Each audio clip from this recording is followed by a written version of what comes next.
Problem from School Science and Math Journal. So today I'm here with this beautiful problem proposed by Obedo and Elena. So the problem created to them. Now let's see how to solve it. So this problem involves the brilliant applications of Abel's summation theorem. If you just don't know about that, let me just explain it in a few minutes.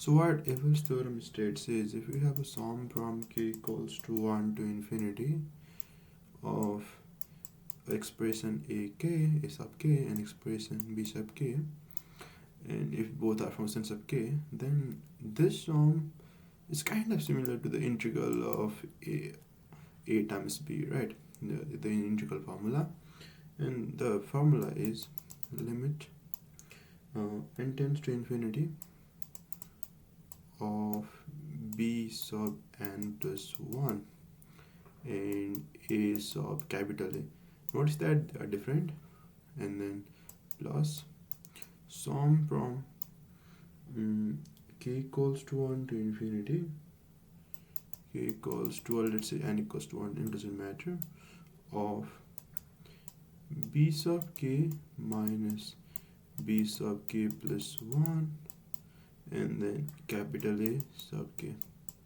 The variables over here won't matter, I can write anything, I just wrote here n and here k. That won't really matter though. And now, because eventually the answer is going to come in terms of a number, right? Okay, so now this is our formula. And over here, what capital A denotes is, capital A sub n is sum from k equals to 1 to n of small a k. This is the capital A sub n. Now, so this is the formula to find the sum of the two functions, two products. Okay, now let's see how this is useful to solve this problem. In this problem, we can first see how this sum looks like, and also notice that in this problem, this a should be something that is easily summable, because capital A sub n is required. So for that, what you can do is we can assume this, you can say that as a sub k, we can say this as b sub k, right? Now if this is a sub k, let us try to find the capital A sub k, which we know is the sum from k equals to 1 to n of small a sub k, and sum from k equals to 1 to n of small a sub k is 2k minus 1, right? And if we sum the odd numbers, we will basically get n square. Okay, now let's try to do the sum. So first of all, we get limit, and also let me write this sum in the expanded form so that it's easier to see what's going on. So we have sum from n equals to 1 to infinity to n minus 1, and again sum from k equals to 0 to infinity of, this is 1 by n square. Sorry, wait, I didn't write sum. Okay, 1 by n square minus 1 by n plus 1 whole square plus 1 by n plus 2 square minus 1 by n plus 3 square, and so on. All of this is squared, right? Okay, now this is our small a sub k. This is limit n goes to infinity. First of all, we want b sub n plus 1, right? So this is 1 by n plus 1 square minus 1 by n plus 2 square plus 1 by n plus 3 square minus 1 by n plus 4 square, and it goes in, this is square, and and then capital S of k is just n square, and then plus, right, plus, and again we have sum going from k equals to 1 to infinity. First of all, we have b of k minus b of k plus 1, right? So let's try to find this expression in a different place, because I think this actually simply simplifies. If we try to find this would be 1 by k square minus 1 by k plus 1 square plus 1 by k plus 2 square minus 1 by k plus 3 square,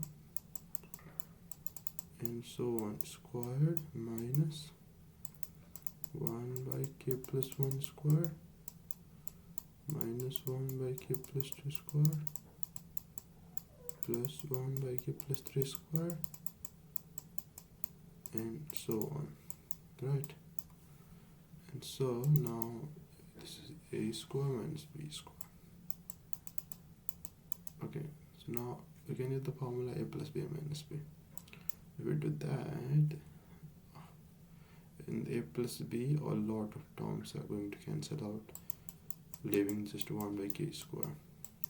In a minus b, we will have 1 by k square minus 2 by k plus 1 square plus 2 by k plus 2 square minus 2 by k plus 3 square,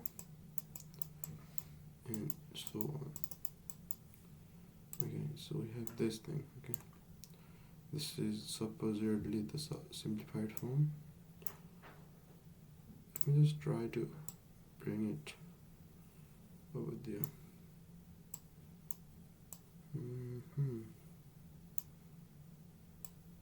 Yeah, over here.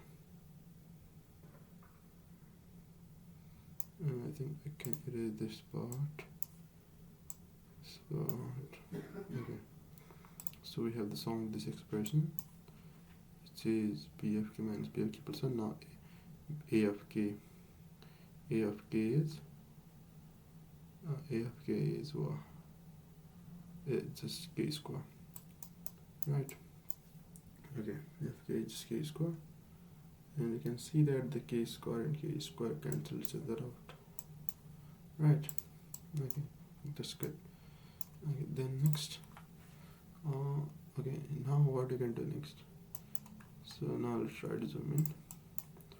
Over here, this is the limit n goes to infinity. We can take this n, this square and square, you can take this inside, right? So n by n plus 1 square minus n by n plus 2 square, and plus n by n plus 3 square, and so on. This is squared plus over here.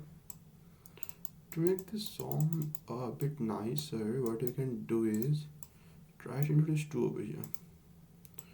2 by k square, yeah.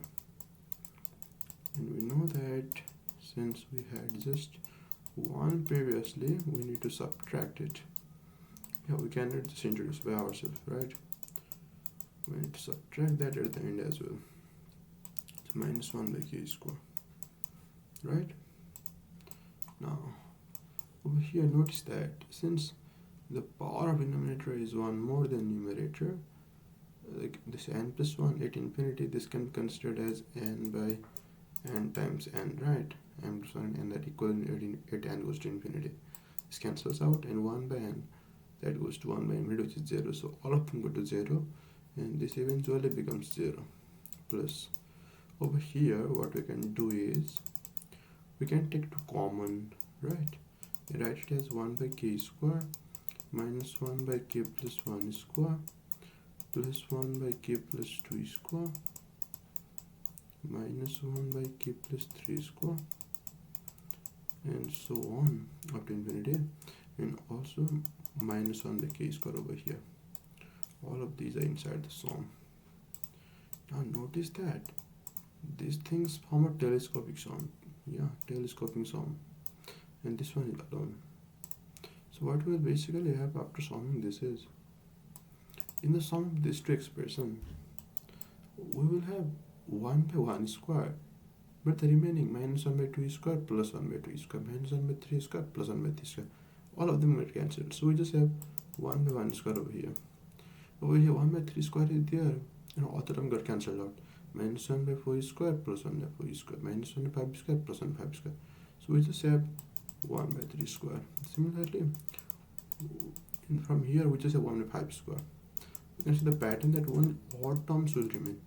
Other will get cancelled in the telescoping sum, and this is just the sum of the 1 by k square, which is zeta of 2.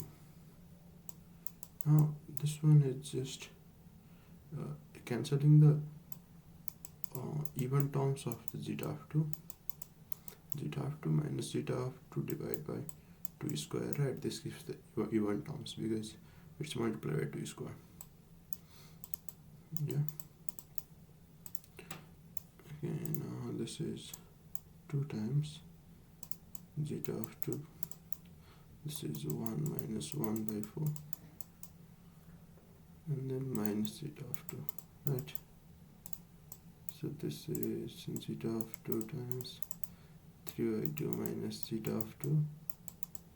So this is zeta of 2 times 1 by 2.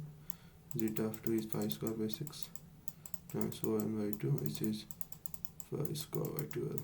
So this is the answer of this sum. So this problem basically, when we applied the Abel summation theorem, was not too hard actually. Just you need to know this fact, right? And yeah, so the summary is, use Abel sum and then it quickly simplifies. And also notice the telescoping sum over here.